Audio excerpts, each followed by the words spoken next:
So, I.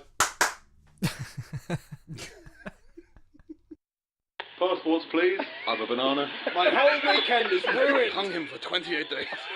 Leader of Britain, destroyer of the NHS. Should I kill myself? And, I can only get jobs when they can't see my face. I missed. It's loading. It's going well. Smooth. Yeah. Everybody loves Pizza Hut. Okay. Seriously, we are not the ones saying that. And on Valentine's Day, nobody likes being lonely, especially without their loved ones around. But would you know how to win a pizza's heart? Would you? Pizza Hut presents Hut Date. We created a chatbot for Pizza Hut's Messenger on Facebook so people could talk to a pizza. Or yet, try to win the pizza's heart. Yeah, this one made it, huh? It looks like this one needs to practice more. 3 million hungry and in love people. I can't even guess what's going on the screen. Like, who's... That doesn't make any sense. Yeah, it makes perfect sense, doesn't it? If you're gonna... It's Valentine's Day, everyone. Or it was. It was, yeah. Every year. And Pizza Hut was like, well, why don't you date a pizza? Most of you will be anyway. Yeah, and then it had the whole cheesy, that was a bit cheeky. It's like, no, it was someone trying to ask a pizza for sex. It doesn't work that way. Weird. Yeah. Kind of, I guess it's a marketing thing. Apparently, this was in Brazil. Pizza Hut ad from Brazil. In English? Yeah. Oh. They translated it. I guess they or something like that. But Sorry. Just moving that a bit closer. Cheers. All right. Yeah, I got no headphones this week. There's lots of technical the day that we're like, let's make this more technical, just everything just goes like, no, it's not going to happen. I did say there's headphones, but you were like, no, it's fine. Yeah, I'll be fine. I'll be able to hear Looking things. at me for cues. Can't hear a thing. I can hear everything. Yeah. Yeah. And I'm just like... disoriented. I don't actually remember. I didn't realise I paused the video. Oh, on the... Yeah. Right. I was looking to see how much time was left. So I was another 40 seconds. Because you can't even hear that. Nope. Even though you're playing it and watching it. This is great. Yeah, it's evolution. And with every evolution comes human sacrifice. There is a setback. Yeah. Yeah. Evolution is 3 steps back and then 5 steps forward. Yeah. Gerald the fish with no gills had to die. Trevor the lonely duck. But yeah, I mean, why not date a pizza? I mean, why not? Especially if you sell pizzas and you want people to date pizzas, chat up pizzas. We've created a robot that thinks it's a pizza, and you need to make it fall in love with you. No. And the questions, by the way, was like, the text was like, hey, I like the toppings, but I don't like the crust. And the pizza goes, I don't think it's going to work. Oh, just rejected by an algorithm. Yeah. Now, this one is going to be, can you enter in your password, please? Oh. The next one's going to be even worse, because as much as I can't hear it, it's also in a completely different language. So that's going to be it's going to be great for how it is. Brilliant. But it's just Valentine's Day is just strange anyway. But yeah. I think it goes by me completely. Like many of the Hallmark holidays that are like, people are like, oh, you shouldn't have to do this. I don't do this. It's oh my God, it's Easter. Now we've got to eat all these chocolate eggs. No, you don't. No, you can just chill out. But and I'll translate this one as it goes. Okay, but it's more Valentine's Day adverts that seem to fit into everything. It's nice. And it's for McDonald's. the classic. Peru's got really nice sunsets. Okay. But it's lacking something that is classic for romantics. A Big Mac. That's why on Valentine's Day, we surprised every couple who came to an Automac, which I think is like a drive-thru. Oh. Good night, welcome. I'll have 2 Big Macs, please. A quarter pounder. Please come by the next cashier so you can pay your order. Oh, the surprise is coming. Welcome to McDonald's. Your order was a quarter pounder with Coca-Cola. Would you like to add romance?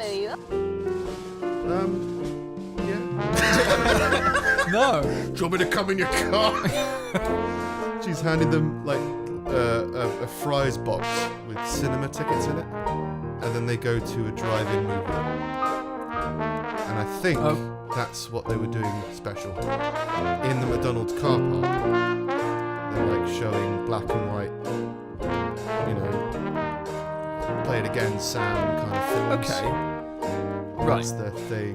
That's romance. I don't mind that as an idea, but who's going to McDonald's and then being like, yeah, I've got a spare 2 hours? Like, normally you're on the way to something or... That's the thing. It's just like, oh yeah, we'd like to go out for a quick McDonald's. No, you got to stay here for 2 hours.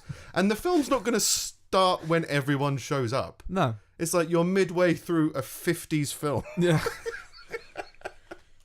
It's just not how things work, right? It's just no, this is a bad idea. Maybe things are just very relaxed in Brazil. It was Brazil, It was wasn't Peru, this it? one. Peru. Yeah. Oh.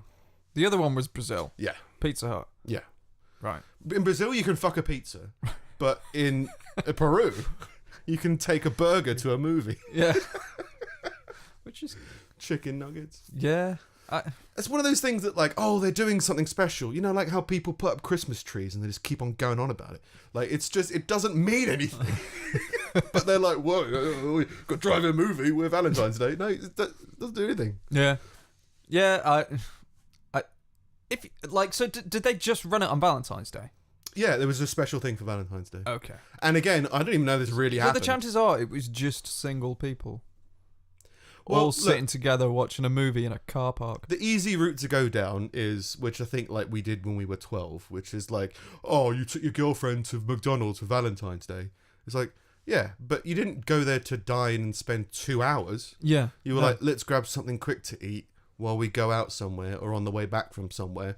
And then it was like, oh, now we're surrounded by other... It's awkward. It's not awkward. But it's certainly not the most romantic thing to be sat in a car next to somebody masturbating. Which I'm assuming happens in McDonald's car park. So it's not even like, oh, it's not even that. It's just, it's the fact that you've gone in there for a drive-through, fast food, to quickly get something to eat, something hot to eat so that you can carry on or go home. And then they're like, no, now you must stay. Yeah. For 2 hours. It just doesn't seem believable. No. It's like Night Flyers. Have you seen Night Flyers? No, what's that? A Netflix horror show. Not very believable. It was It's horror. like that. Yeah. But it's just this thing in my... It's the problem I have with films, with shows, but I can't get... People look... Because I scream during bad films. Okay. As in, I can't... I don't want to watch... I don't enjoy watching things that I don't enjoy. Yeah, that's fair enough. But it's one of those things where I've gotten past the point of watching things out of politeness. So, like, if I'm watching something and it's not very... And I don't like it, then I'm just like, I'm going to go. But people get like, oh my, why couldn't you just enjoy the film? Because I don't enjoy it. Yeah. And the main thing is that it stops being believable, or it stops being true, is the term that I've started using. Where you just go like, it's not true, which means that when it was made, as in this scene doesn't feel very realistic. Yeah. And it means that people tried to artificially create a sense of suspense. Yeah. So in this show, Night Flyers, right? It's on a space station, and something evil has taken the oxygen out of one of the bedrooms, and the guy's suffocating to death. And you go, well, why don't you reach for your emergency oxygen, which would obviously be in every room on a space station? Because, that doesn't exist. Ooh. Well, then you wouldn't work there, would you? If it didn't pass health and safety standards, no, you would not work at that space. Is there oxygen on there? No. Yeah. Well, we're in a vacuum, so could do with some. Yeah, no. So you'd reach for that, right? And then, so it doesn't do that. You go, okay, maybe he was too distraught to reach for the emergency oxygen that might or might not have been there. Someone managed to get in. There's a guy who hasn't breathed to death, and they don't do any CPR or anything. They just like look at him. Yeah. You're like, well, you're a doctor. Try some CPR. I mean, if he died from not breathing to death, make him breathe. And people just, it's like, oh no. And you go, okay. So all this is to create suspense. Yeah. Like there's no truth in it because so many different things would have happened in so many different ways, but instead you're trying to artificially generate fear. Yeah. And it's like it would be much more fearful if they were trying everything they could and it wasn't working. Was this a thing made by the guy that did Game of Thrones, that wrote it? He's got a new sci-fi thing on Netflix, I think. Does he? Yeah, Game of Thrones in space. Game of Thrones in space. There's an ice wall. It's actually like an asteroid belt. Yeah. It's not. That's not ice. Yeah, we can just go under it or over it. Yeah. Yeah, but yeah, I mean, yeah, it's just I can't get engrossed in something if I feel like I'm being artificially played. Same way I can't enjoy a lot of like kiddie pop music. And I know everybody wants to love kiddie pop, right? As in like One Direction and Ollie Murs and all that kind of stuff. Is because the music it doesn't feel like isn't like true to an emotion or true to an experience. Yeah. And it needs to be true. It's not being performed by real people. It just feels like it's artificially generated in order to evoke certain stuff. And that can be fine sometimes, but I just can't I can't engage with it on the level that I like to engage with stuff. Yeah. The same with TV and film. There's certain films and TV that I go like, this is amazing. And like you get properly lost in it. And if you get trapped out of it, you're like, this. It's like a ruined orgasm. You're just like, oh, no, thank you. Well, yeah, it kind of... It's strange. It just spoils the whole experience. Yeah. I saw a TED talk about orgasms. Yeah. I started watching it because I was going to clip it together for the show, and then it started off weird with in utero babies masturbating, and I was like, this feels...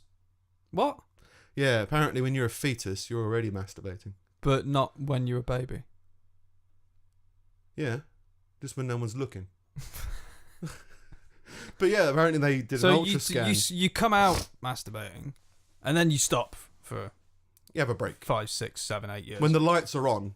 You get spooked. No, yeah, I started watching it. It was like the top 10 things that you don't know about orgasms. And number 1 was like, here's a baby masturbating in the womb. And you're like, all right. I'm not that You're huge. right. I did not know that. Yeah. I wasn't sure about it. Yeah. No. I've heard rumours.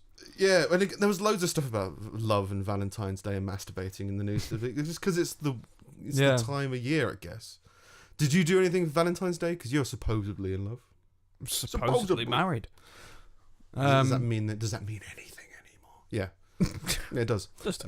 Yeah, did you do anything special? I took a half day at work. You took your nephew out for a bouncy castle. Happy Valentine's Day, love. Yeah. We're here having fun. Yeah. I can jump high. Yeah. No, I took a half day off work and like made a big meal in the afternoon. It was like, I was saying a while ago that like I haven't like cooked for enjoyment for a while. Yeah. I was like, it would be a good opportunity to what? Sorry, I'm just mirroring your images. I like that. I'm just cooking this big meal. It's good. You can tell it's big because I'm doing that. Yeah, because it's like a big pizza dough. Yeah, no. So I made like fresh pasta and made a cheesecake and all this stuff. It was egg, is it? You put egg in pasta? Yeah, it's literally just egg, flour, salt, and olive oil. It's like bread. Yeah, there's not a lot to it, but with no yeast, so it doesn't like get inflated pasta. Oh, did you make all the pasta to be like perfect portraits of yourself and her? Because that would have been good. No. I just didn't do that. No. For some people, love's a joke, isn't it, Steve?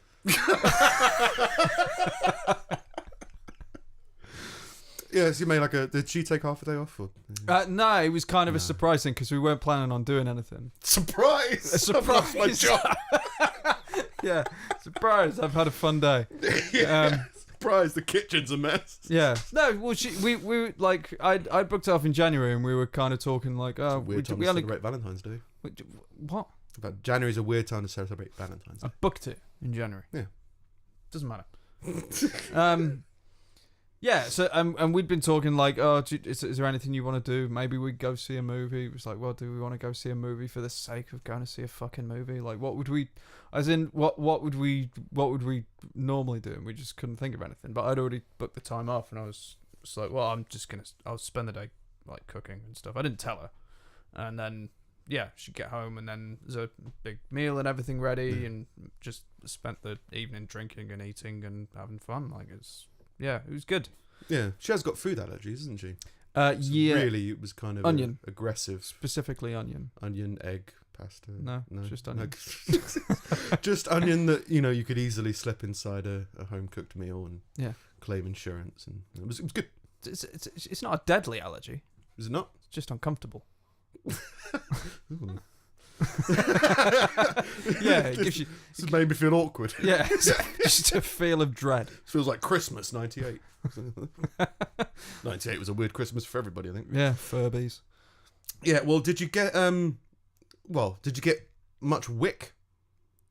Wick was doing a big advertising campaign for their new spray called VI Poo.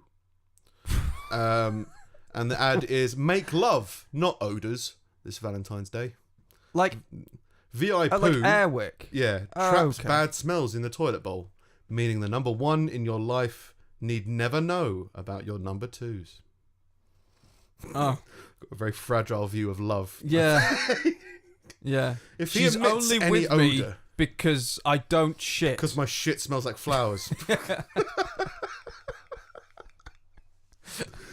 It's just a weird. I don't know. I get that you want to do nice things. Yeah, it's the people. thing. It's just, like the Like one thing aftershave that we and- said was like there's no point in going to spend a load of fucking money on anything. Why don't we just enjoy ourselves? Like, and it's always like that. Like most years, we just stay in and have pizza. Yeah. But like we pizza. do, like the idea, this whole thing of gifts and cards and everything. Like, I just don't buy into it. Trees. Like we've got our anniversary. Yeah. Like that's what that is. Like you that's when you do like the gifts and thing. That's like the coupley day. But Valentine's Day is just like, not to be all like fucking like hipstery about it, but it's invented by greetings card companies. It's that shit. It's like you don't. There's just. Yeah. If your relationship's at a point where you're so fragile that you have to buy things for each other in order to show how you fucking care for each other, Yeah. then you've got other problems. And also on the flip side, if your relationship is in a position where you like spending time and Yeah. gifts on each other, then it's a good thing. Well, we spend time with each other. Yeah, and it's always good to spend more, isn't it? If you've got it, Time. we haven't. You haven't got time? We've got time. Oh, there you go. Yeah, but here we are. It's one of those things. It's like I'm like here New with Year's- you It's like on my weekend. having a great time. It's like Getting berated.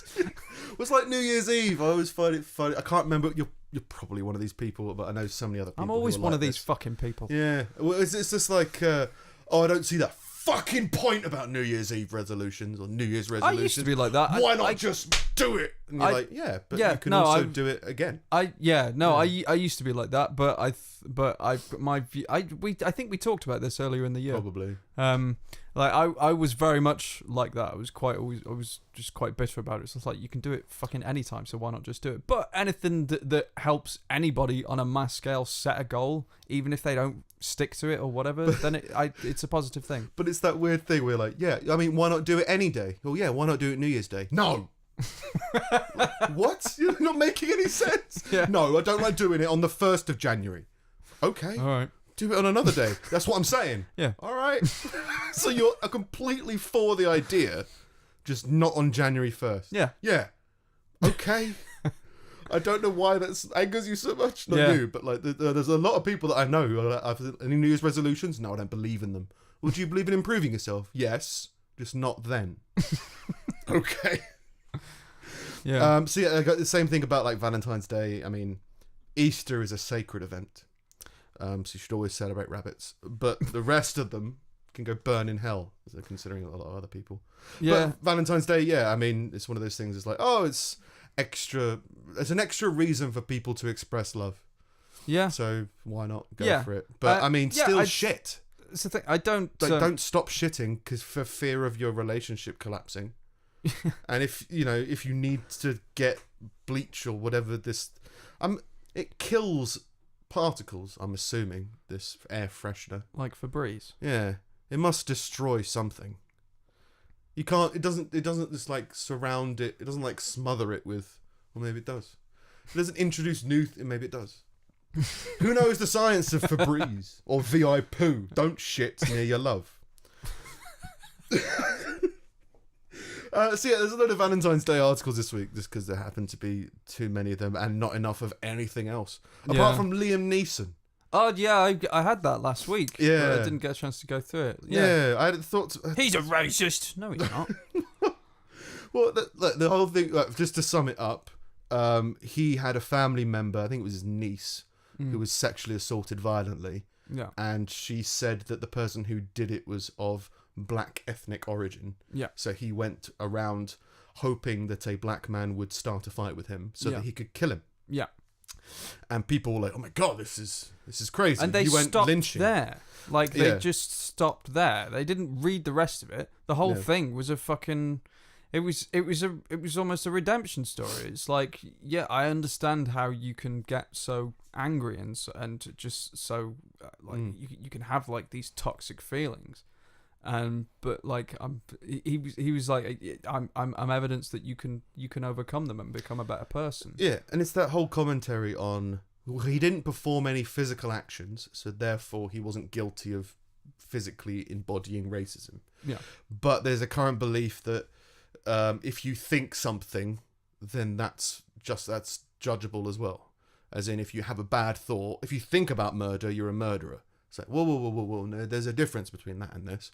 And then you get to, because then that opens the door of, I just don't think you can put yourself in his shoes because you haven't experienced something like that. And I said before, I've tried many times to abandon my younger brother, and I physically can't. Like, I find it so fascinating, as in, like, me and him went out for a drink somewhere, and he forgot something, so he went went to a casino. He went to a casino to get his coat or something, and I was like, I wonder if I can drive away, and I just physically couldn't. Yeah. Same way that you, not anymore anyway, can't punch your wife in the face. Right, yeah. You just, there's a weird telekinetic thing that stops your hands from moving. Yeah. But there are people, after a certain number of events, that will change. Yeah. It's just you are fortunate enough not to have gone into those events. Well, it's trauma, isn't it? There's plenty of things that can happen to you that would divert your moral compass, so to speak. Yeah, and then even just a different rationalization. Yeah. Like if your wife's face was on fire, you'd be like, quick, punch her in the face. And your body would be like, yeah, this is great.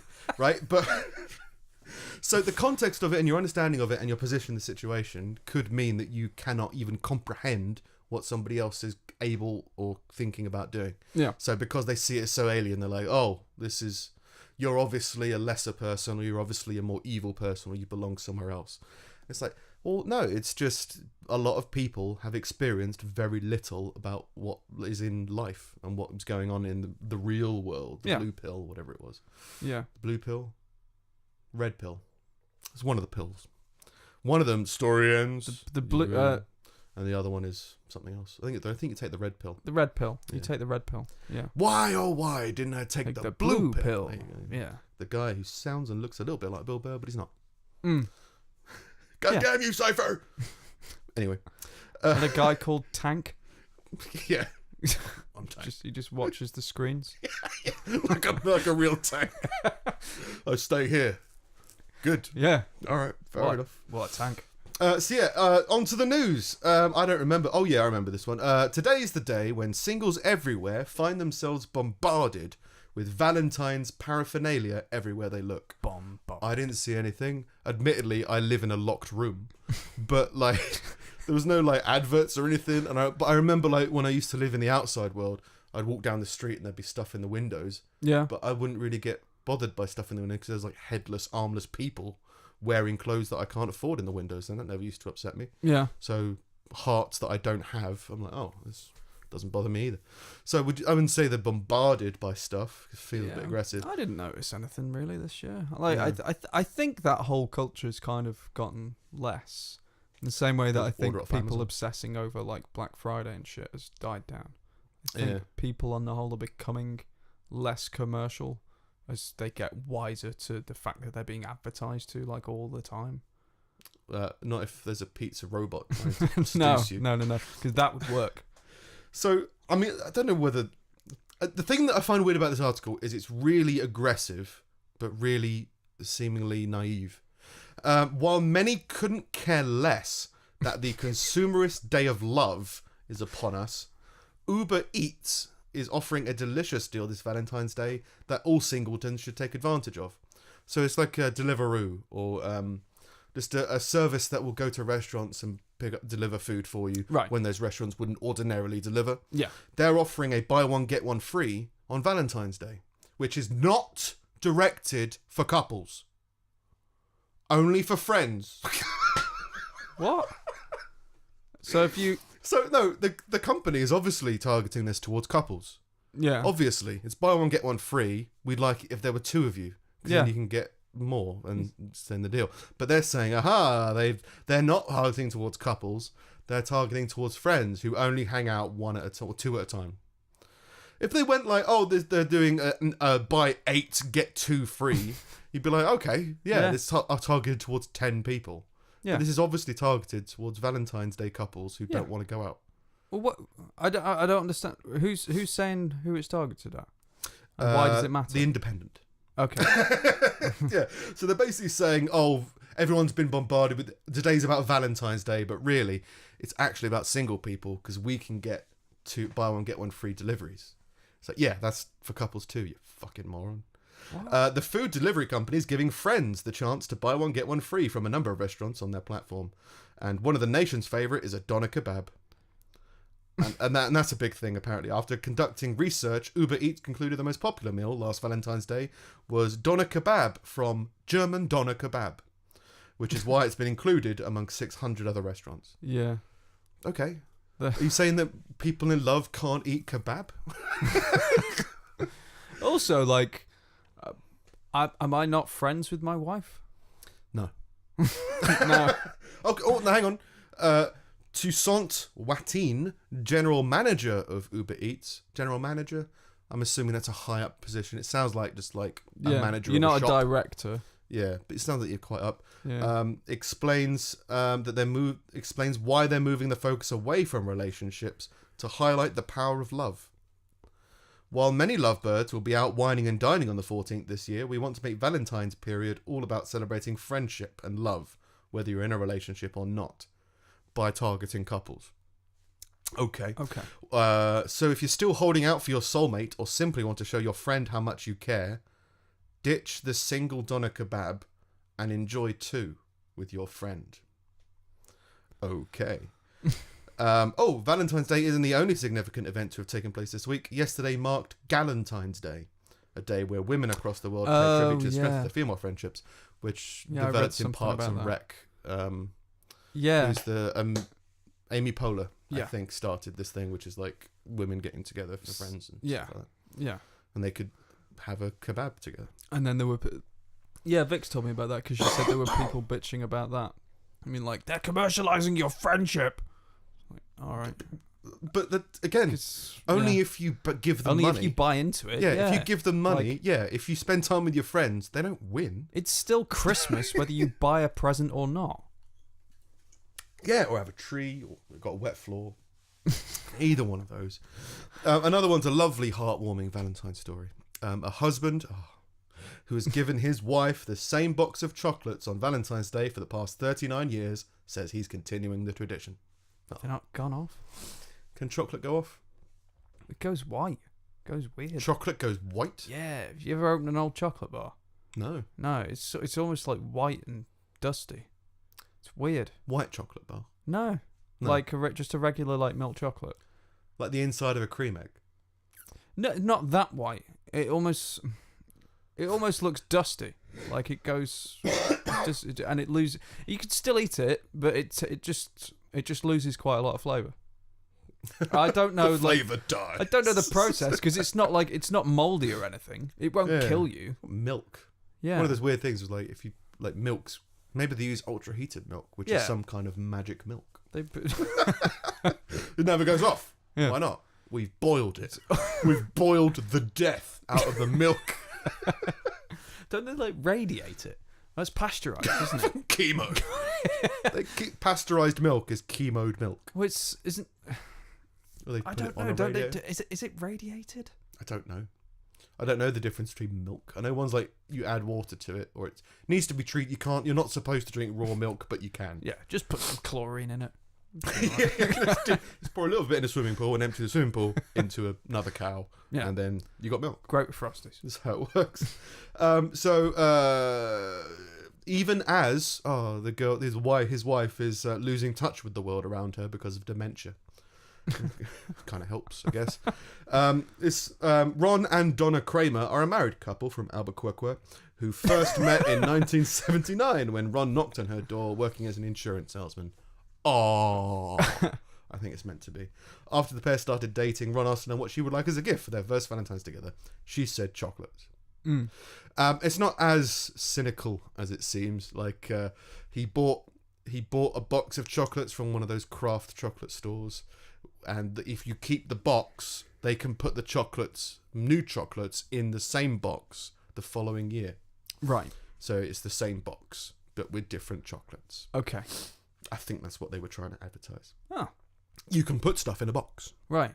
Even on Valentine's Day. So their tradition, and potentially their whole relationship, hinges on this guy's business staying open. Yeah. And she's got dementia. That's a lot of pressure. for a chocolatier company. Yeah. Chocolat, or whatever it was. But then she hasn't got high standards because, like, the guy knocked on her door, like, 50 years ago or whatever, and she was just like, you'll do. Have you got a box? Like, yeah. Either that or he's a really good salesman. Yeah. Because nobody likes a salesman. Nobody. If someone comes knocking on your door, you don't think dating material. Might be. No. He's out and about. It's annoying. He's got a car. Even if they were attractive, you'd just be like, he's Sin Jehovah. Trying to eat my dinner. Usually. Go away, I don't want love. I want spaghetti bolognese. Yeah. I want pizza for 1 for 2. Yeah, I want it to love me. In other news, another equally... there's a lot of hatred about Valentine's Day, and I haven't even cherry-picked these. For those who approach Valentine's Day with a sense of dread, 14th of February is a date to avoid. A combination of loved-up couples, amorous advertising, and that Enrique Iglesias song played are enough to make even the most romance-tolerant singleton book a trip away. Tolerant. Yeah. You tolerate romance. I mean, look, the only time... You always call yourself a romantic. I am a romantic. Yeah. The only time I've hated it is when I was getting my tooth done. And as we just spoke about on the podcast, where there's public displays of affection going on in the waiting room. And I was like, dude, this is a dangerous place. Don't show that you're vulnerable because the demons might come. Yeah. I was going through some things. Yeah. But I've never been one against public displays of affection. Strumming your screwdriver against the table. Don't show me your happy face now, brother. Wedge it in his neck. I've always been for public displays of affection and love as much as you possibly can. But there's definitely people who are like, oh, like, no. There's definitely those people who are like screaming internally when they see someone hug. Yeah. I mean, I was in a relationship once where I hugged a friend of mine and she was like, oh, so you're in love with them, are you? It's like, no, I just hug people that I'm friends with. Yeah. And so people are crazy about people interacting with other people anyway. So when it comes to I'm single and I really want to be not single, but I'm tolerant and romance tolerant or whatever. But this whole article is about here's places you can emigrate, you can go on a holiday to avoid seeing people in love. And it was go to Lithuania. Fuck off. Because for people who don't want to, I mean, it's an interesting take on, where to go on holiday where no one else is. Yeah. Or at least no one else is content and happy. Go there. However, the Cupid's arrow firmly wedged inside the travel industry, romantic getaways make escaping the event difficult for solo travelers. Escaping Valentine's Day. It's coming! It's got a bow and arrow, it's a baby. It can fly. It is possible, though. Here are 10 cool cities to hole up in and circumvent gooey-eyed couples. I think someone's going through a breakup. Yeah. That's basically what it is. Now, most of them the basic theme of most of them was, go to Ireland, but don't go to Dublin, go to Galway, because Dublin's got romantic stuff going on, go to a suburb. Okay. Or something like that. It's basically the thing. If everyone's over here, go over here. But there was this one. With abundant sunshine, golden sand, and a cracking cocktail, the Caribbean is an ideal getaway for Valentine's Day. However, if you're keen to see it without the crowds of couples, Montserrat is a good bet. Still recovering from a volcano eruption which caused 2/3 of the population to flee, the small island is on the up and has many of the same pristine beaches you'd expect to find elsewhere.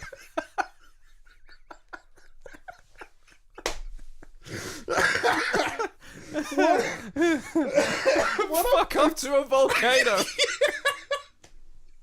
Where 2/3 of the population ran for their lives. It's on the up. Yeah, why are you here? I just don't want to be around people in love. Don't worry, 2/3 of them are dead. I quite like to go to a volcano, but it just seems like a strange extreme to go to avoid a Valentine's Day card. Oh, honey, you shouldn't have. Why is there only one ticket? Taking like Valentine's Day selfies with ash people who are like stuck. So yeah, Valentine's Day, isn't it romantic? Especially if you're romance tolerant, fuck off to a volcano. There's another viral challenge. I don't know if you know about this. Not another. So I'm trying to remember some of them. There was the condom challenge, which was snort a condom and cough it out your throat. What? That was a genuine challenge. That was a real one. Yeah, like kids were doing it to try and show their oral prowess. It was like, that's not how oral sex works. Well, you put it up your nose. And then you rip it out your throat. Okay. The other one was spraying deodorant on your arm as long as possible because you get frostbite eventually. Burnt. Yeah, you get like ice burn wherever it is. Yeah. There was the ice bucket challenge. Yeah, that was it, but that was constructed. That was a charity thing, wasn't it? Yeah, but is it one of those weird things? It's like just pour ice cold water over your head. There was the Tide Pod challenge. Oh yeah, everyone detergent, washing detergent. Was that a yeah? That was a thing that people were doing. It was like everyone was just like, I could do that. Oh, why? Yeah, the Bird Box challenge: blindfold your kid and throw them into a wall. There's video of that. Of like a family, like a husband, a wife, and a kid, all blindfolded, running in the room, and he's running through a doorway. That fucking Prodigy video. Running through a doorway, and the kid's just not in the doorway, so it just smashes into the wall. You're like, oh, well done, guys. They did it while driving as well, and then was there any others? This one is the boiling water challenge, right? So what you do is you stand in a field, and you throw boiling water in the air. And maybe it freezes. Right, yeah. I've seen people doing this in like the cold places, like Chicago and stuff is going through these incredibly cold periods. Yeah. So they're saying, isn't it interesting how you can throw boiling hot water in the air, and by the time it comes down, it's ice. Right. So they're like, that's not as interesting as experiencing it. So I'm going to do it. Yeah. And they're going to hospital. It's basically for Instagram photos. Yeah, because it looks like it's steam freezing in an interesting shape. Yeah, and they're like, I'll take a photo of that, and here's us in the burn ward. What happens lots of the times is these people get seriously burned because it's not cold enough. Yeah, because you're just throwing boiling water on yourself. With one hospital outside Chicago announcing it had to treat numerous patients who attempted the stunt last week. And it's not just the people doing the stunt, it's people who are within boiling water range. Yeah. So, like, people doing it with their kids and just pouring boiling water on their children. Because they're just throwing it in the air and it's like, oh, it's landing on my kids. Yeah, you fucking idiot. I mean, what the fuck do you expect? Well, just throw it at yourself. 7 of 8 patients are being treated for blisters, with one female individual potentially requiring a follow-up operation because of how much burn she's got. But yeah, there's children who have been hit by it as well. It's called the Mpemba effect, which is like going from boiling to freezing, basically. Yeah. And this article goes on to suggest that scientists don't understand it. And I don't believe that. I don't think that's true. I think I think they understand how things cool down. I think they're saying that boiling water freezes faster than non-boiled water. Hot water freezes faster than room temperature water. Right. And I think that a scientist could deconstruct that quite easily. Yes. For a number of reasons. I think you could easily test it and easily figure out what the difference is. Yeah. I don't think it's a conspiracy. Yeah, I think of all things we don't know, I think they know how a freezer works. Well, they say there are at least 5 proposed mechanisms that could hypothetically explain it, centered around processes involving evaporation, convection, supercooling, how frost melts, and how gases dissolve. Right. So I think this is full of shit. I don't know why. I'm saying I think you should. I think they told you leave us alone. Yeah. Stop burning yourself. Leave us alone. And apparently last week was National Burn Awareness Week. Ooh. Coincidentally. Were you aware? I wasn't, but I looked into it. I didn't make the notes for it. I didn't make the notes for it, but they were trying to, because everyone wants to raise awareness for stuff like this during these events, like schools. Who's not aware kids of the guy that's screaming? But they're trying to promote that kind of, just to be safe, like the STI awareness, all that kind of stuff. But for this one, they were trying to give advice on how to raise burn awareness. And given that this is done by, like, I'm imagining children, student unions, that kind of stuff. Yeah. One of the things is, why not hold a press conference? Gather all the newspapers and tell them that burning is bad. Like, what's the deal? Right. I mean, so they're trying to raise awareness of the things that can cause burning, not of people who are burnt. Yes. Right. Yes. Okay. And Look at this guy. And the things that they're saying are things like, if you microwave a lasagna, when you open it, don't put your face in it. Like, literally, that's in their video. Yeah. Is when you open up the foil of a microwave meal, keep it away from your face. And don't put your hand, because the steam is the silent killer. To be fair, I get that. I always forget with the oven. Do you ever get that with the oven? If you're cooking I forget something, not to put my face in the oven. No, you don't even have to put your face in it. Like, it's like it's because the oven's at, like, floor level. Yeah. I'll open it to check something, and then all the steam just kind of whooshes out, and it does hit you in the face. Like, it's never, like, injured me. Yeah. But I can understand how people might get a bit too close to that and not. Because I've done it, like, multiple occasions. It's obviously not had enough of an effect on me to stop me doing it. Yeah. It's not really something I think about. And I guess if you're, like, more vulnerable, if you're elderly or something, that'll have more of an effect, so it's good to know. So, yeah. I'm all for National Burn Awareness Week. I'm just not all for press A conferences. week? Yep, 1 week. That's all. And then that burn starts to soothe or something. I don't know. Yeah. Actually, as much as technical difficulties as I have managed to still have this. From last week.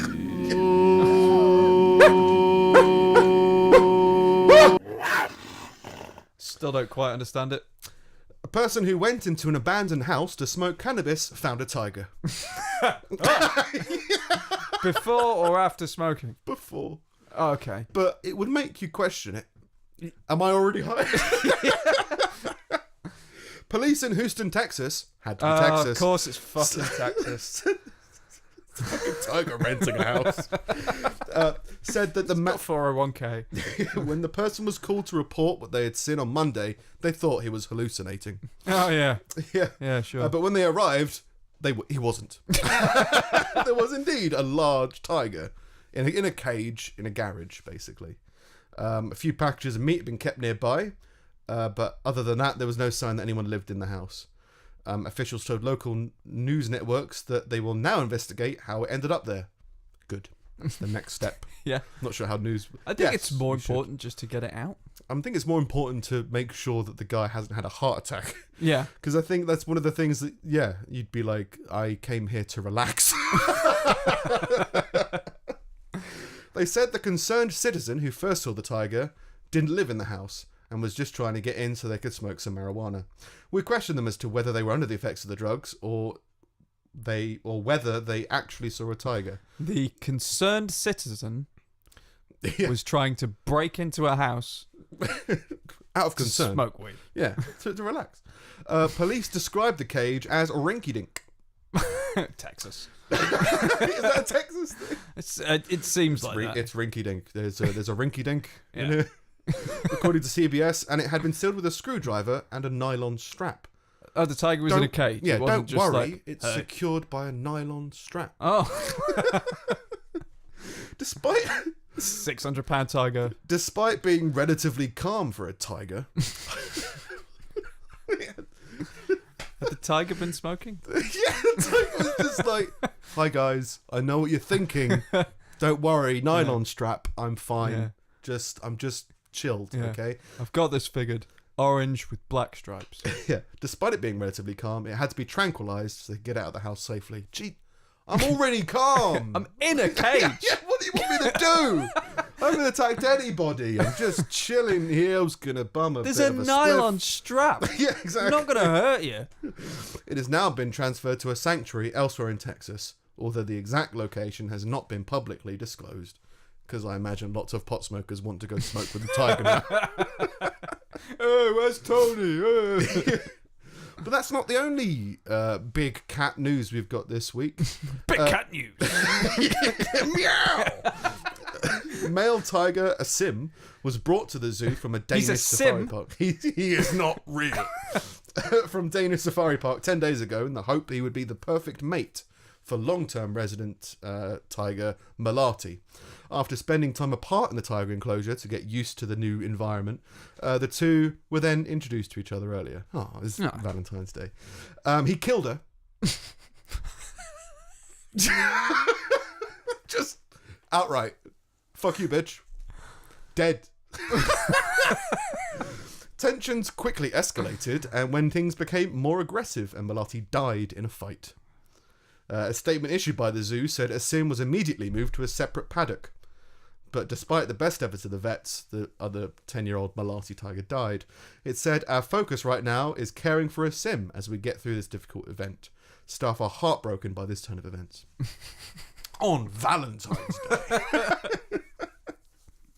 I don't think that tiger was very romance tolerant. No. Big cat news. What? What? So the guy...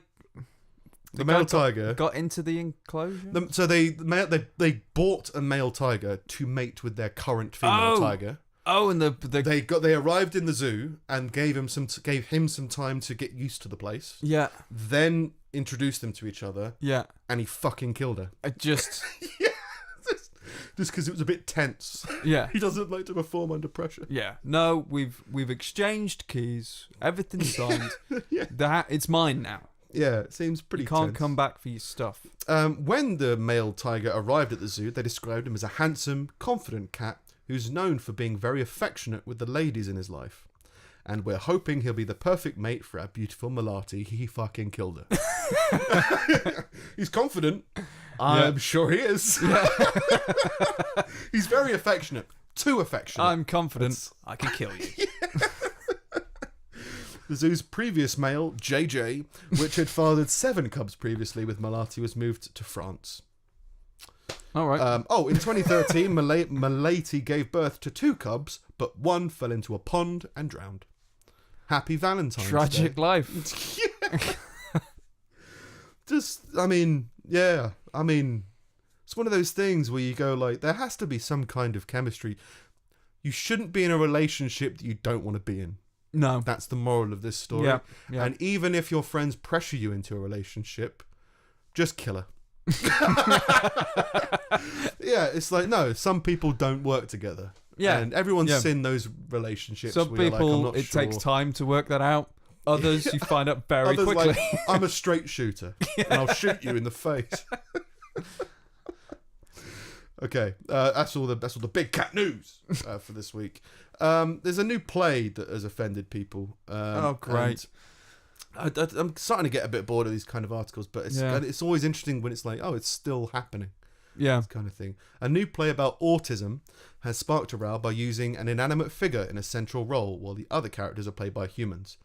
So they're basically saying that there's a play that has an autistic character in it, and that autistic character is portrayed by a puppet. Okay. And they're saying, why couldn't you get an autistic person to play it? Because it's my basically. play, fuck off. Yeah, and then you go, okay, well then why can you get a person to play it? It's like, well, again, it's like It's my play, fuck off. But it's like, could it be about something? Could it be artistic, trying to say something, trying to do something different, or are you immediately saying that they just don't like the smell of autistic people? I mean, what? You're adding you're adding a thought problem to a real life situation. Yeah. I mean, there's people who are angry that Matt Damon played an Irishman in a film, and originally the Irishman was Chinese, but they changed it because it was Matt Damon. It's like, but it's just a different thing. It's now a different film. Yeah. The whole thing about women can't be played by men, or homosexuals can no longer be played by straight people is what they're trying to say. And it's like, well, it's a fucking film. Yeah. Like, I mean, what do you think acting is? What do you want? I really get tired of asking people that. Yeah. What do you think that acting is? Yeah. Do you think that only serial killers should play serial killers in films? Yeah. I mean, I don't understand what do you want? And people blur the lines between reality and imaginary, basically. Yeah. And so they're getting confused by this imaginary illusion of or portrayal of a story. Also, this isn't really happening. Are gay people allowed to play straight people? But again, by their definition, no. It's what do you want? Plenty of them do. But what do you want? Nobody cares. Yeah, it's just what you don't understand what you want. You're just trying to. Everyone's desperate to try and have an original thought. That's all they're trying to say is like, oh, did you know? Oh, there was a whole thing. I mean, when I was working in restaurants, I knew someone who was approached by Kevin Spacey for sexual stuff. Right. So like, and not in the same way that he is now famous for. It was like, no, he does stuff in London, and he has people who go out in clubs and look for people he might find attractive. Yeah. And one of my friends was one of these people. So like, he was like, yeah, Kevin Spacey is definitely at least engages in homosexual sex because he wanted to have homosexual sex with me. And so it was one of those things where everyone where I was working was like, oh, do you know that Kevin Spacey was gay? It's like, yeah, but who cares? Yeah. Why does anybody care? But it's that people want to know, I know something that no one else knows. It's the gossip syndrome. Yeah. They want to say, oh, did you know that this person is playing a character that's 6'7", but they're only 6'6"? You know, it's that gossip mentality, and that's the thing that people are getting sucked into with this kind of thing. And it's again kind of an opinionated piece. It would be easy to dismiss this row as another example of our online offence culture, but it goes to the heart of the dehumanization that disabled people face, quite literally by representing us as other than human, as in this puppet. And again, yes, you can have this perspective and this opinion, you can interpret it that way. Yeah. That doesn't mean that it's the truth. Yeah. It's an artistic impression. I mean, Mona Lisa wasn't flat. Could it not? Could it not mean something else? Yeah, and again, could it not be trying to mean something else? Yeah. And hey, if it missed, does that mean that it's evil? Like, no, it was trying to put something across, and maybe it failed. Okay, but you can't criticize it for attempting to put off a different message. If it succeeds or fails is different, but you're saying that you can't use puppets to represent people anymore? Yeah. I mean, okay, can you use cartoons to represent people? Can you use CGI? It doesn't make any sense. It's just people trying to spread gossip, basically, and try and incite anger or incite riot or something like that. That is basically the entire thing. It goes on to say that this is a real missed opportunity when the playwright has talked of wanting to challenge ideas about disability at a time when the casting of non-disabled actors in disabled roles is criticized. It seems a grotesquely backward step. Getting a human to play a disabled person is not too much to ask. It's not your play. It's not your show. No. It's not your vision. And if you don't, if it sounds like you're trying to tell someone to fuck off, which I'm not. But it's that whole thing. If you don't like it, don't watch it. Yeah. This is obviously trying to spread a message. If you don't enjoy listening to the Dutch language, stop watching films in Dutch. Yeah, well, or learn Dutch and figure out what you can explore in it or something like that, instead of just wanting to be angry. Well, it's also like it bleeds over into that thing of like people having problems but not wanting to solve them. Like there's so many people that bitch about like underrepresentation of certain groups in films and things like that, but it's like, hey man, like making a film is so much more accessible these days than it's ever been before. Like if you really care, go and work on it. Yeah. Like, go and do something yourself. Stop wanting your expectations to be met by other people. Like, you need to. If you cannot satisfy yourself, then you're in trouble. But it's still that confusing thing I have about bags for life. I mean, people want to have less plastic waste, but they don't want to donate money towards it. Yeah. It's like, well, hang on. Why am I buying a One or bag the other. if it's not going to help towards removing bags? If Yeah. that's what the problem is. The problem isn't that the church needs a new bell or like local communities need something like that. And it's so... I haven't fact-checked it, but it's so unbelievable to me that that's not what the money's going towards. Yeah. It's like, no, put them... If the problem you're trying to solve is too much plastic waste, use the money that we are now giving you for plastic waste against plastic waste. Yeah. Instead of something else. Like, that seems to make the most possible sense. I don't know. It just seems, yeah, people not knowing, not knowing what to do with their anger or their issues. Quick one here. A man has won his fit to work appeal 7 months after he's died. I saw that. Yeah. Fucking joke. Which, you know, I find it weird when people post letters to dead people. I mean, there was one little while ago about someone being reminded to drive safe. Because they got speeding ticket the previous year. It's like, well, he's dead, so you don't need to worry. Yeah, he didn't. It's like, okay, and I get that disability and stuff like that needs to be checked. Just like lots of things need to be security checked, and unfortunately, that takes a long time. Or can take a long time. But I mean, if you know, just check that they're dead before you send them a letter. Is he dead? Right, well then he's not fit to work. Saves me a stamp. Yeah, it would save money, like you say. Don't send letters to dead people if you don't want a response. If you do want a response, Yeah. one of those. You know, blackface. This is I think this is my. I know last him. one. Yeah.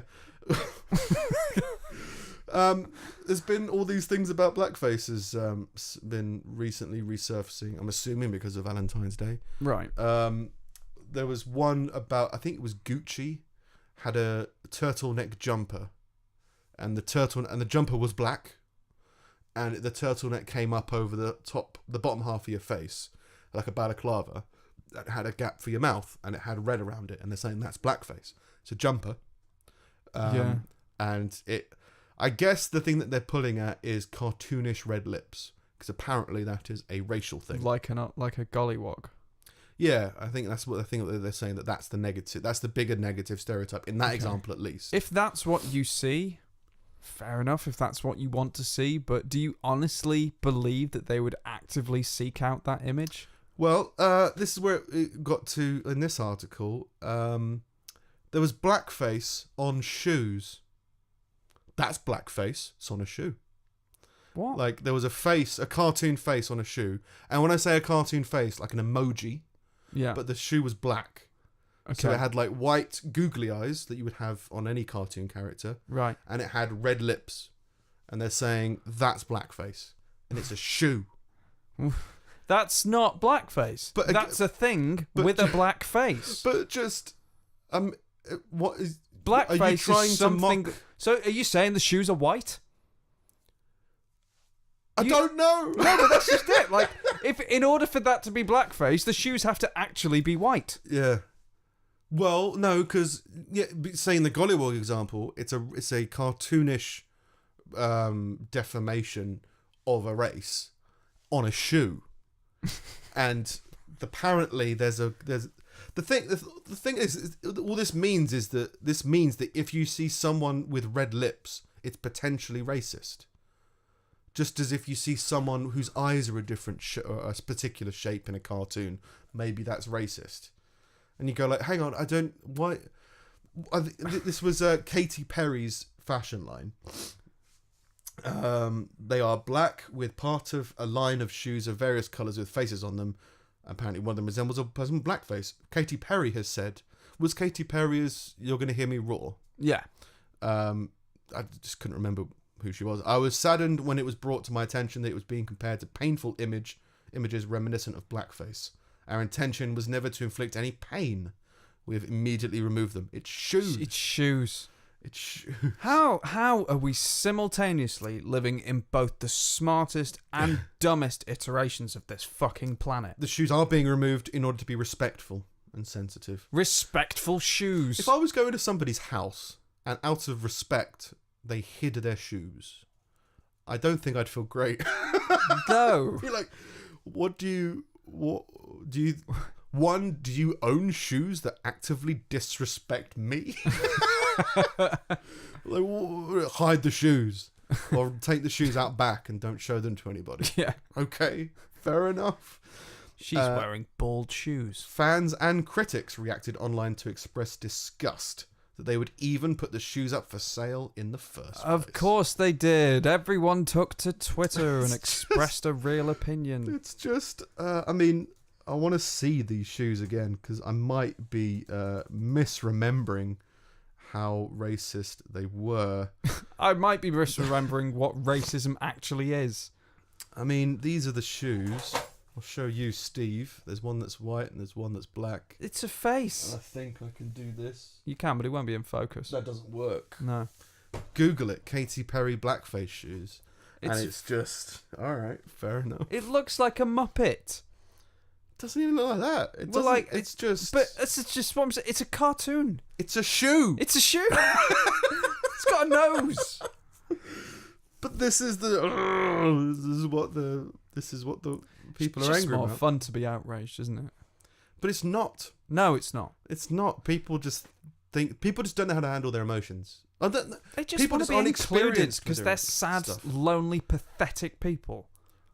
Even without that, it's just people just don't understand. They don't know how to express themselves properly, and they're so desperate to be included that they want to have this original thought. Like, hey, I mean, there's an article that I've saved I stopped saving it now because I keep on being like, oh, maybe we'll talk about it. Yeah. But it was a guy who invented apparently a slang term that took off on Twitter, and he was like, you know what? I haven't even received any money.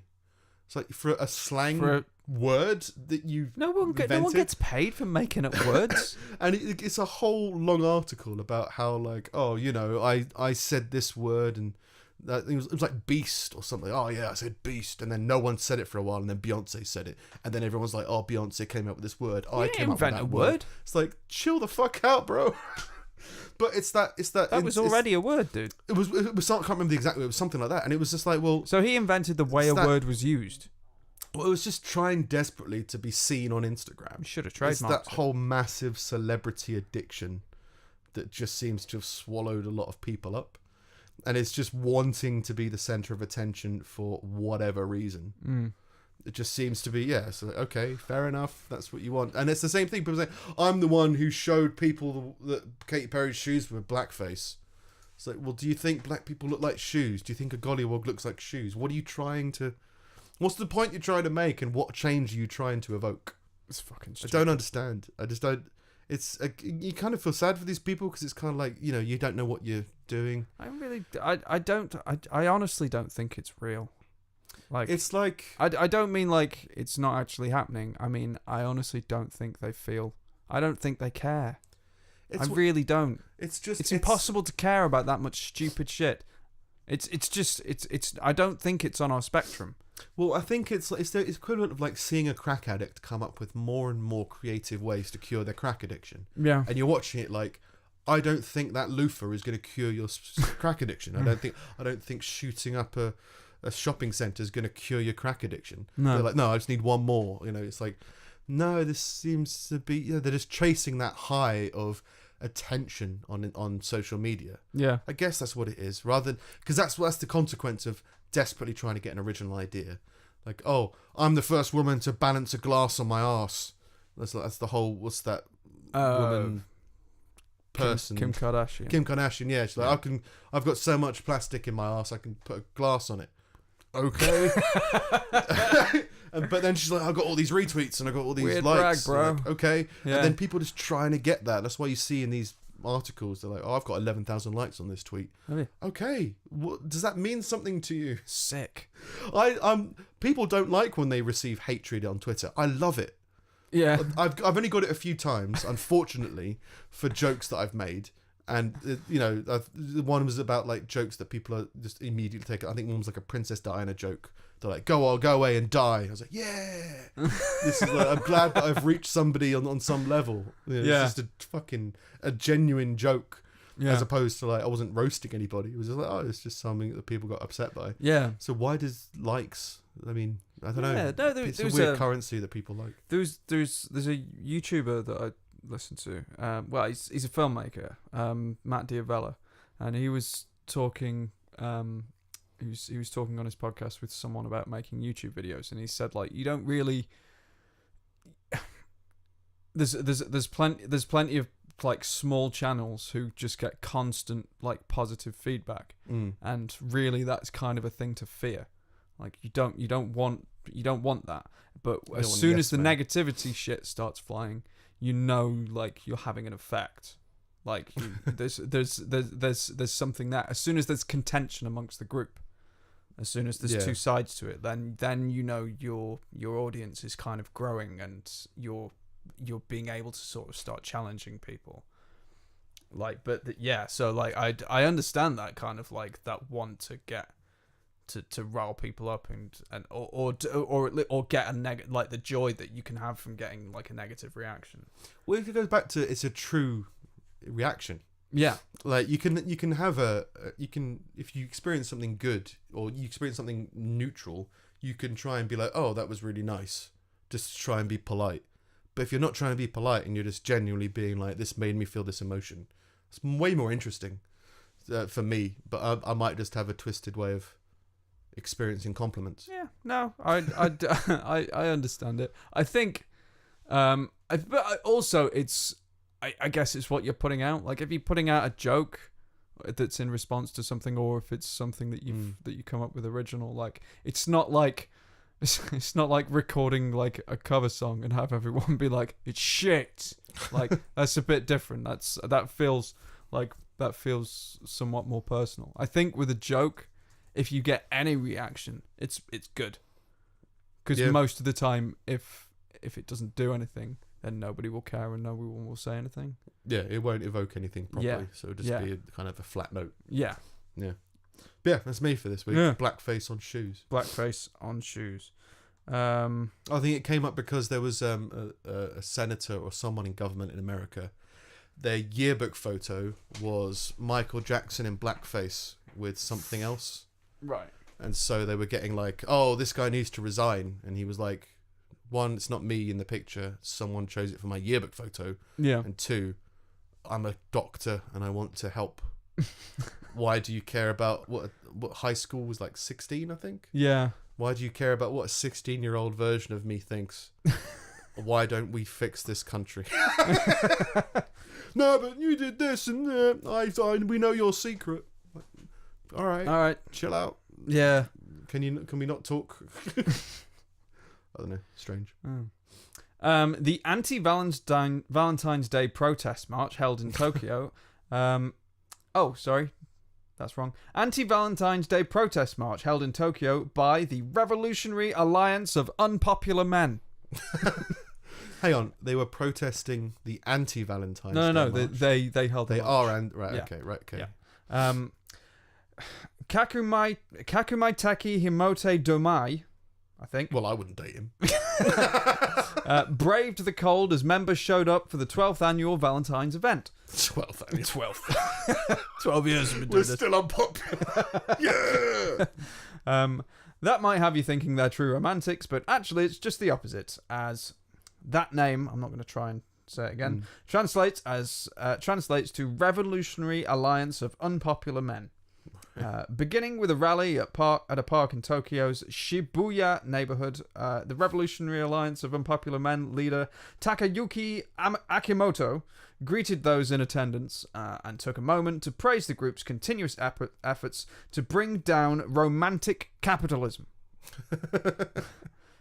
Speaking about the recent rise in Japan of people buying Valentine's Day chocolate for themselves or friends, he boasted that this social dynamic was unmistakably the result of the Revolutionary Alliance of Unpopular Men's decade plus of public protests undermining the tradition of giving chocolates to your sweetheart on February the 14th. So apparently, like, women buy them for men as well. Right. Is that what they were campaigning for? No, like, they're saying it's all stupid. Right. But I'm guessing it's... We're gonna... Yeah. They're unpopular men, so they don't get anything. Okay. I guess. Fair enough. With the participants suitably pumped up, they began their protest march, complete with a police escort, through the streets of Shibuya. "Crush Valentine's Day!" shouted Akimoto into his megaphone. Crush it! What do we do? Yeah! What? Into his megaphone with the other marchers, who included one woman in the group of unpopular men. Fair enough. Yeah. "Crush romantic capitalism," he continued. "Don't be controlled by the conspiracies of the candy makers."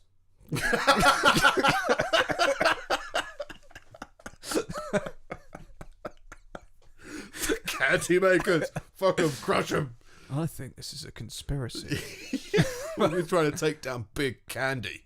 Big chocolate. You ever stop and ask yourself, who made that chocolate? I mean, if they were... I'll just eat it. I'll just eat it. I eat it when it's dusty. Yeah. Well, it's one of those... There's definitely a strange... I can understand if they were marching against... like there's this whole destigmatizing movement about lots of things going on, like mental health and all that kind of stuff, and there seems to be a whole thing about being single. I mean, you can go live in a volcano, so like I can understand how you could be like, don't think you have to conform to being in a relationship. Yeah, like you must. If you do, great, but if you don't, then you don't have to. Like there's a whole belief of like if a woman reaches a certain age and she's not with someone or had a baby, that's somehow positive or negative. And you're like, don't think it matters if the person is happy. So it's like the same like with single people. If they're just like, you know, we don't want to be pressured into trying to like people we don't like. Be like, okay, fair enough. But if they just don't want to buy chocolates for people, yeah, like if it's just they feel like the chocolate monsters are trying to manipulate people into spending less than £100 on chocolate, then it's like, just don't. Then yeah, to raise awareness of people buying chocolate. We don't want to buy chocolate, okay? Then don't. If Akimoto's voice sounds familiar to you, you might remember him from another of the Revolutionary Alliance of Unpopular Men's regular activities, its annual protest march against Christmas Eve.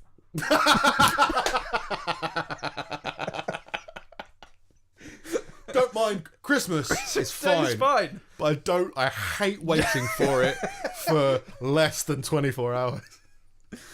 I hate Christmas Eve. Apparently, Christmas Eve is the most important date night of the year in Japan. Okay. So like it's another romantic holiday, Christmas Eve. Fair enough. Okay. We like to take all of that and just squeeze it into, just get it into these 2 days. Christmas Eve is romantic, Christmas Day is happy, and then we're done. And then we protest for another year. Yeah. I guess it's kind of a coupley thing. What do they do? Do they do Christmas? Yeah. I imagine it's more widespread than it used to be, but I don't. Well, no, people because do it, but they just don't. Well, I don't know about religious. Japan. I thought the Japanese were like mostly kind of like Buddhist. I know like China's quite Catholic. I have no idea, but I imagine they still celebrate Christmas in some form. Yeah. The Japanese people celebrate David Beckham. I mean, he's not a Buddhist. So. And glory be to Beckham. Yeah, I imagine it's like, you know, people just want to... I think that tradition has kind of gone around the world so that most people probably sometimes celebrate it. Just for, you know, just as in, like, for just spending time with family. Yeah. Like, it's, what is it? Someone was telling me it's President's Day next week in America. Which is not a holiday, but all the schools are closed. So if you've got kids, you have to take it off. Because otherwise your kids are home alone. Yeah. But it's not like a bank holiday. So it's one of those things where Christmas Day, if everywhere's closed, I guess you've got a day off you know, so well, what can you do? maybe you do this. So It probably depends. You'd have to take it off. But they don't have the same kind of like paid holiday in the States is a perk. Like, it's not a requirement. Yeah, I was watching something recently where Americans get much less time off. Yeah. They get like 10 days off a year, and England gets like 20. We get at a minimum we get 28, including bank holidays. Right. So there's much more. Yeah, and America is like, one, you're not meant to, and I think you're motivated to sell your holiday, which I've usually done when it's been available to me, but it's not been available in many places in the UK. Yeah, it's not something that they've been like, no, we're not paying you to work here twice. Yeah. You have to take time off. It's like, okay, because it's cheaper for them. Yeah.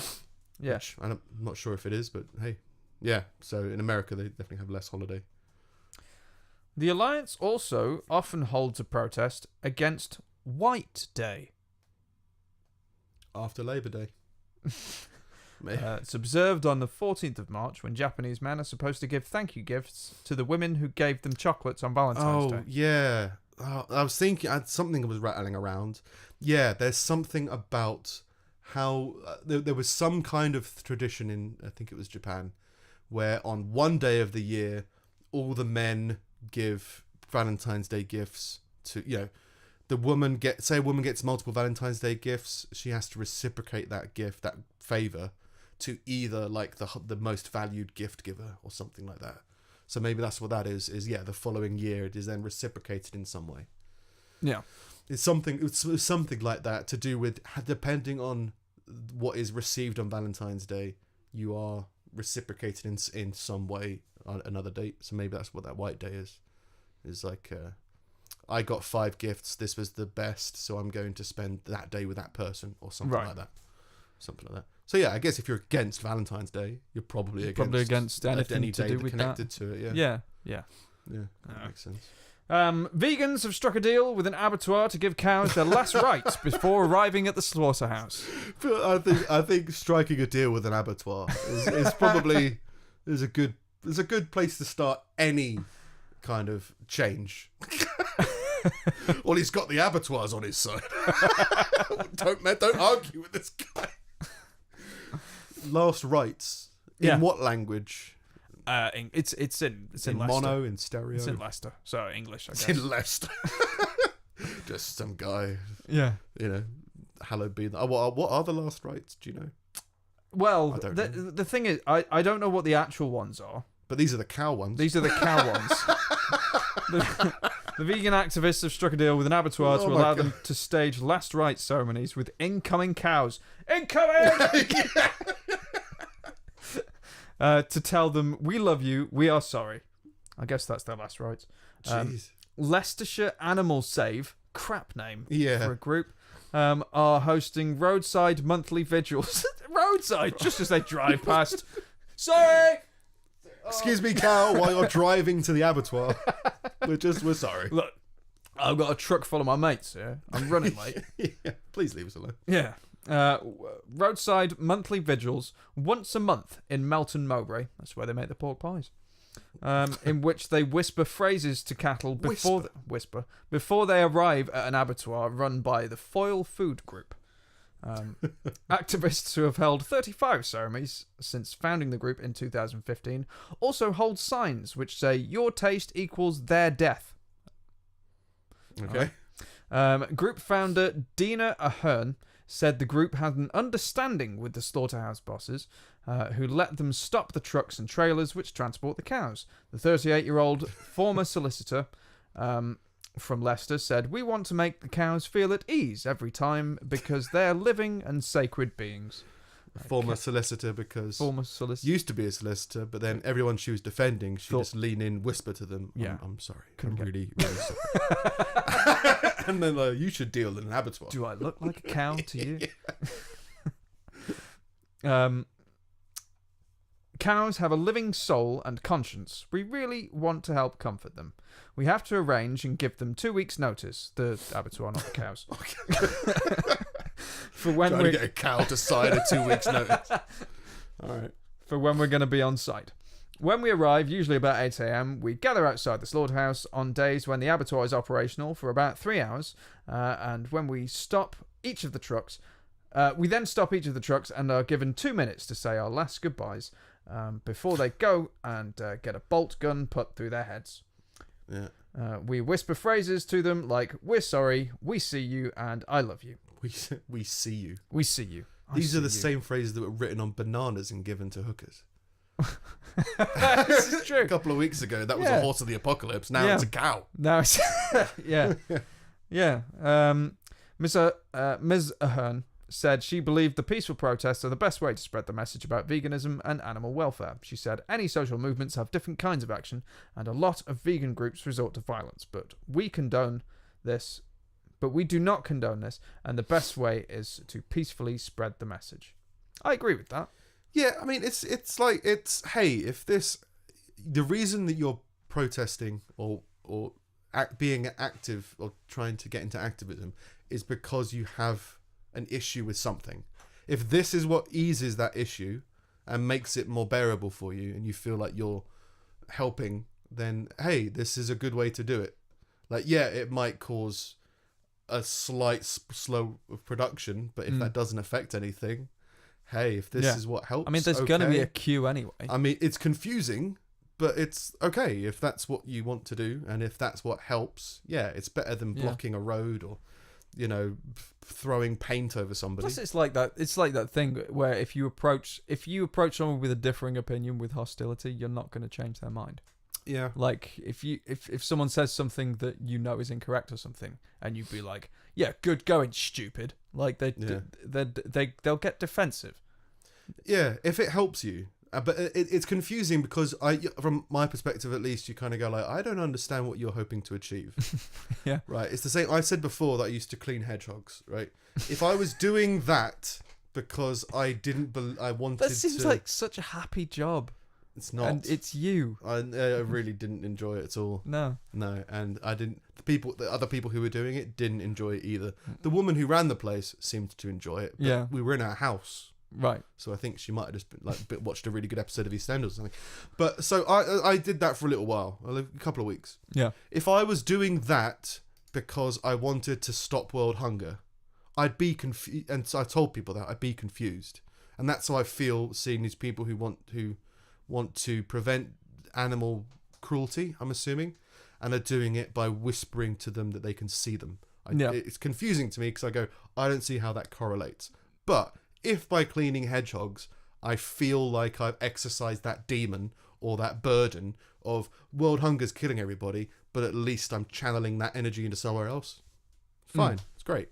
Yeah. It's being productive at least. Yeah. In some way. It's not being as destructive as others. Yeah.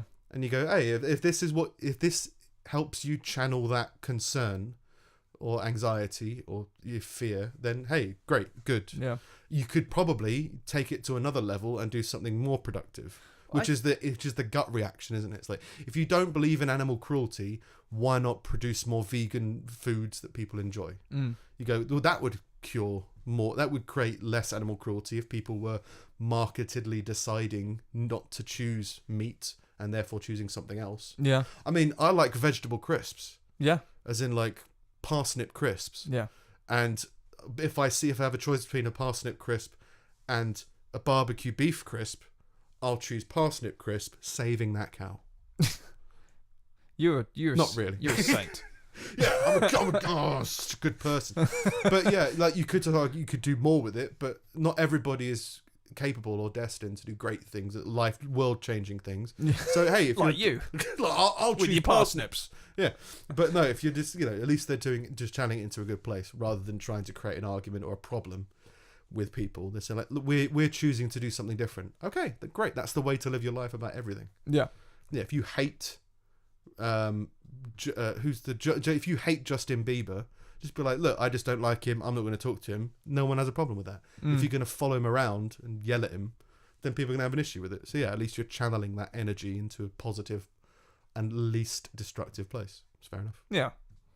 Yeah. Parsnip crisps. I don't think the sign is really good. I like this. Like the sign on the side of the road. Yeah, the one that says like your taste equals their death, because that's completely counterintuitive to the whole point. Because most people are going to drive past them seeing them whispering at cows or whatever. Okay, then don't kill it. Let it bleed and stay. Live without half of its body. But no, seems cruel. No, but I mean, like, what? It's not necessarily what it's saying. It's the fact that it's aggressive. Yeah. Like, essentially. It's and judgmental, the idea will really. be, like, in order to get people's attention. Like, whatever, fine. Understand the idea, but you've just said that you don't believe in like the violent tactics, and you think a more peaceful approach is the way to change people's minds. So why are you holding up signs accusing people of atrocities? Yeah. Like, it doesn't, that part of it didn't make sense to me.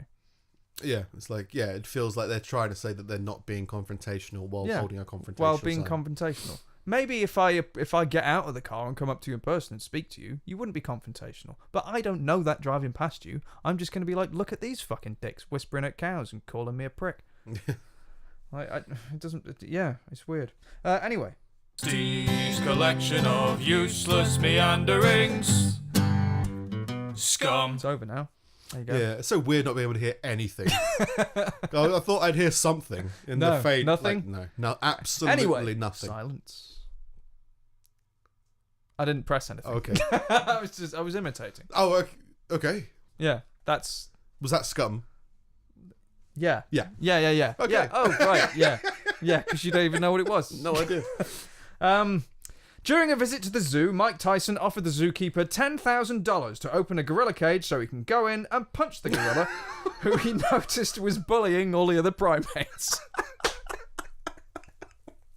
I could punch him for you if you want.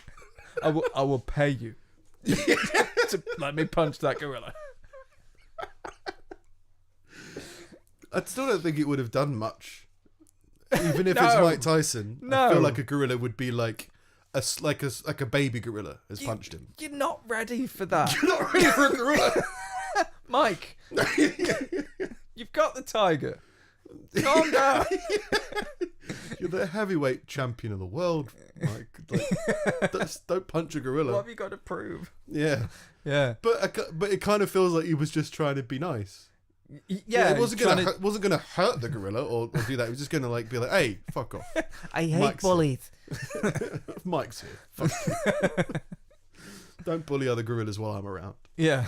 Gorilla saint Mike Tyson. He's gone through a lot of changes, like and perceptions, but doing a bit of interviews and stuff like that. Yeah, Some I interesting saw his stuff. Rogan one, and he's come out about like just how crazy he used to be, and like He said he was like hypnotized for violence. Yeah. It's kind of the interesting one where Yeah. like one of his trainers would just hypnotize him into being a violent person. Oh really? Like, yeah, so that like you're not fighting somebody, you change the way he was thinking about that so he could get into the mindset of fighting easier. Yeah. And he was like, that seems odd, Yeah. and that seems like the kind of not counterproductive, obviously, because he won a lot, Yeah. but feels like a strange thing that you kind of don't hear much about, Yeah. being brainwashed into a fighter, I guess. Yeah. Just kind of putting you in that kind of alpha state, like hyper alert, Yeah, or just detaching hyper-aggressive. yourself from what you're Yeah. doing, like sleeper agents or whatever the Russians Yeah. attempted to do, but for boxing and Yeah. gorillas. Yeah. Maybe gorilla was the trigger word. Yeah, because he's just growing weed now, isn't he? He's growing a weed theme park. He's growing a theme park. Yep. Decent. Yeah, no, it's like a weed resort Right. where like it's a weed farm, but Yeah. people go there for holidays, like they go to theme parks, where there will be. I think there's going to be a roller coaster. But Yeah. there'll be loads of different things that are like you go there for a week break, Yeah. where the main theme is marijuana, but you do other stuff as well. Fields of tall plants, people wandering around, tigers. Obedient gorillas. Yeah, I think there's going to be a zoo. Genuinely, I think there is. Wow. Like, they think of all the things that you'd like to do when you're high. Yeah. Mike Tyson's going to do it for you.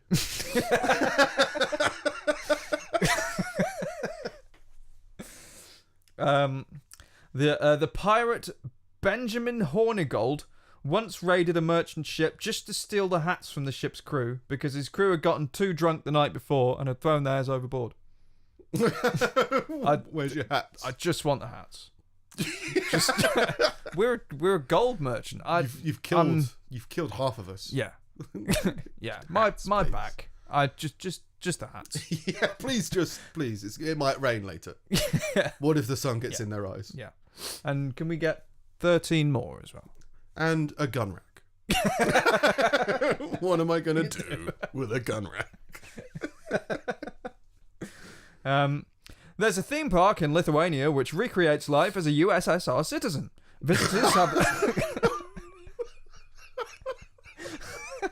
Visitors have their belongings confiscated, have to wear moldy overcoats, experience interrogation, and must learn the Soviet anthem. That's a true theme park. Yeah. I think it's That's got a real a theme. real theme. The theme Strong isn't theme. roller coasters and ghost houses. This Yeah. is like no. This is 1970. Yeah, the theme is Cold War. Yeah. The theme is you're gonna have a bad time. Yeah. Yeah, fair enough. Yeah.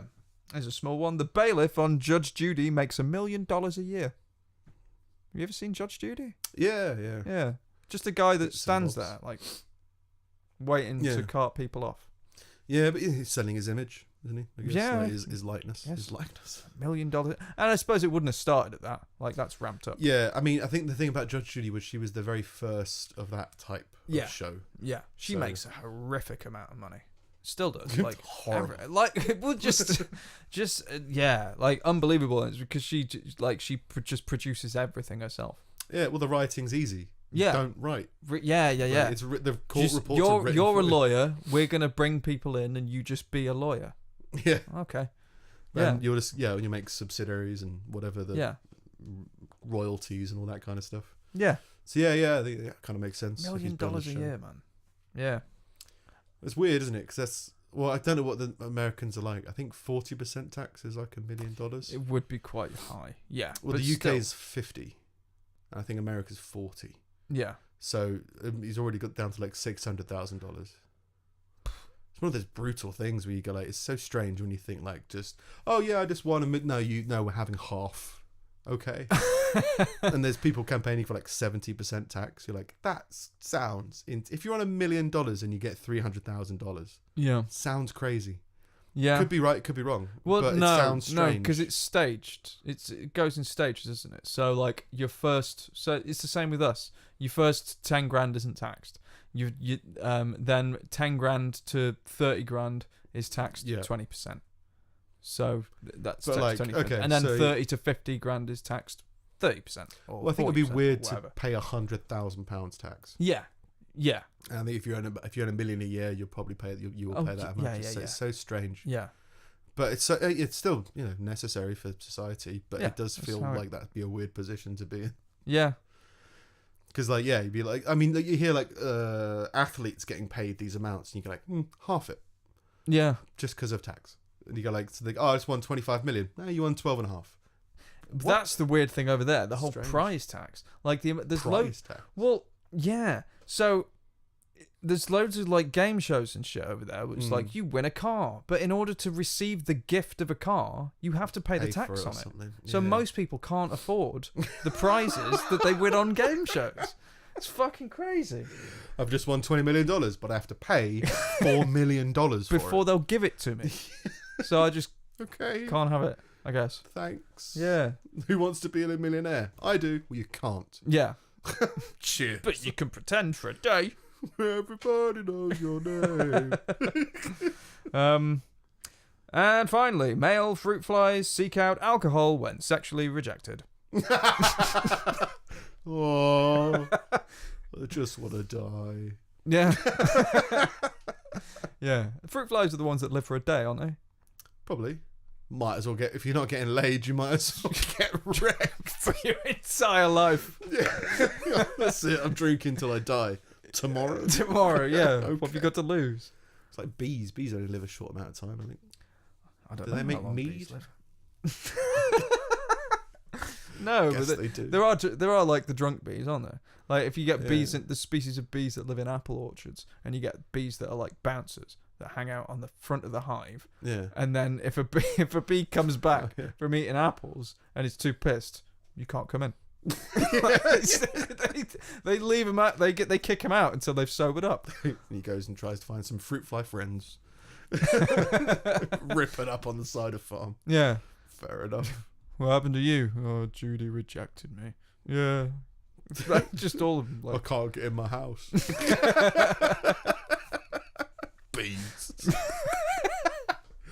I can't think of anything that flies that isn't hilarious. It must change your perspective. being able to fly, Yeah. probably. It must change the way you think about a lot of things. Yeah. Well, you've got access to another dimension. Yeah. Well, we do too. But just not as For a very freely. brief amount of time Well, while we we can- jump. What is it, a helicopter? Yeah, yeah. If you had a helicopter, I imagine that would change your perspective on a lot of things. Yeah. But yeah, if you're in a conversation with somebody and you want to leave it, it's quite it's not difficult, but it's an effort.